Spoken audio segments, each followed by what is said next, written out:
the number of billionaires in America actually grew. Now, I want to hold here for just a second. If, there have been so many records the stock market has hit under my presidency. Imagine if the other guy was here. We're doing great. It's wonderful. The stock market is surging. It's gone up higher than me than anybody. But that doesn't mean that it's the best for the economy. Look, stock market has set 40 record highs just this year. They can afford to pay just a little bit more. But folks, right now, the House and Senate are working on my plan to generate a fair tax system and close loopholes that big corporations and super wealthy use to pay less. To give you one example, there's a group of experts, left, right, and center, who estimate that right now we lose more than $100 billion a year in tax revenue owed from the top 1% of taxpayers alone. Not because of low tax rates, but because the wealthy people aren't paying the taxes they owe. We're going to change that so that they pay taxes just like typical hardworking Americans do right now.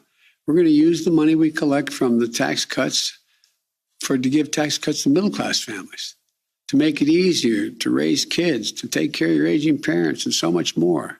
You know that you're a narcissist when even Joe Biden's able to stand up at the lectern and call you out for making everything about you.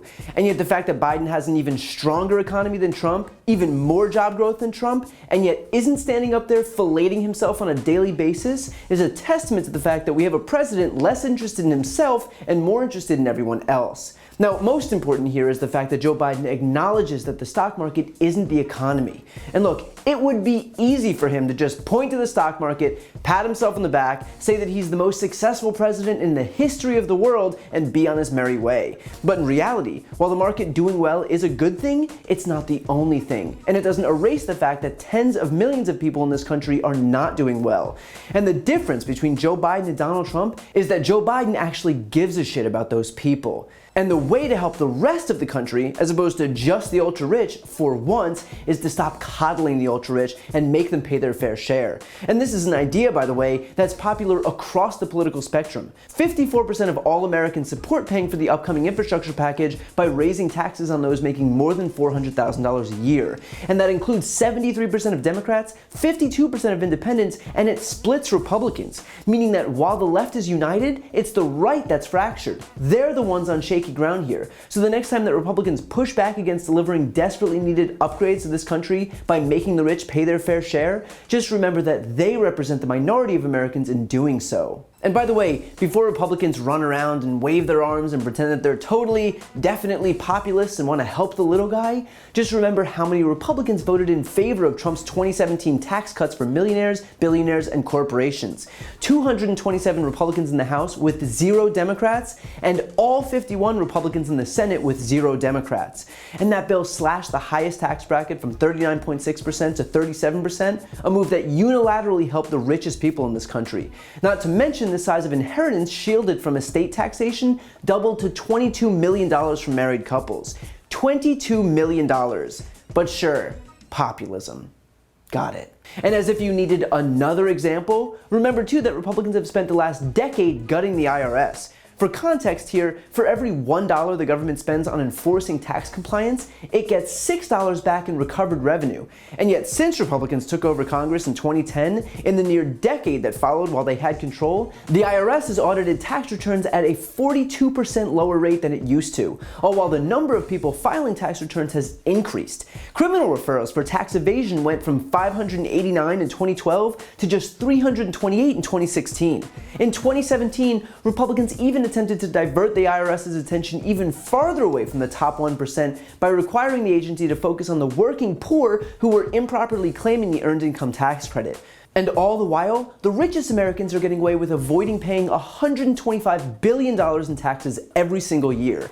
That, right there, in black and white, is their priority. Remember that the next time that Republicans claim that they stand for anyone who isn't already up to their neck in money. The fact is that Republicans are so desperate to sock away every last dollar for the top 1% that they won't even acknowledge that making the rich pay their fair share will actually make this country more prosperous for everyone, including, by the way, those business owners who rely on people actually having money to be able to spend it. If this greed hadn't so aggressively permeated our politics, primarily on the right, but by no means only on the right, then everyone would be better off, as opposed to the situation that we're in right now, where 40% of Americans don't even have $400 in the bank for an emergency.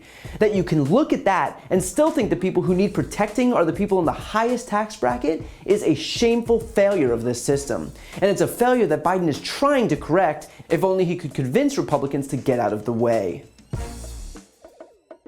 If you enjoyed that video and you're looking for a deeper dive, check out my podcast, No Lie with Brian Tyler Cohen. It's a no BS look at the top stories of the week, along with interviews with the top names in politics, like Vice President Kamala Harris, Jen Psaki, Elizabeth Warren, Nancy Pelosi, Chuck Schumer, Katie Porter, Pete Buttigieg, and more. Again, that's No Lie with Brian Tyler Cohen, available anywhere you listen to podcasts. Also, if you want to see more videos like this one, click the subscribe link right here on this screen to join the more than 1 million people who've already subscribed to my channel.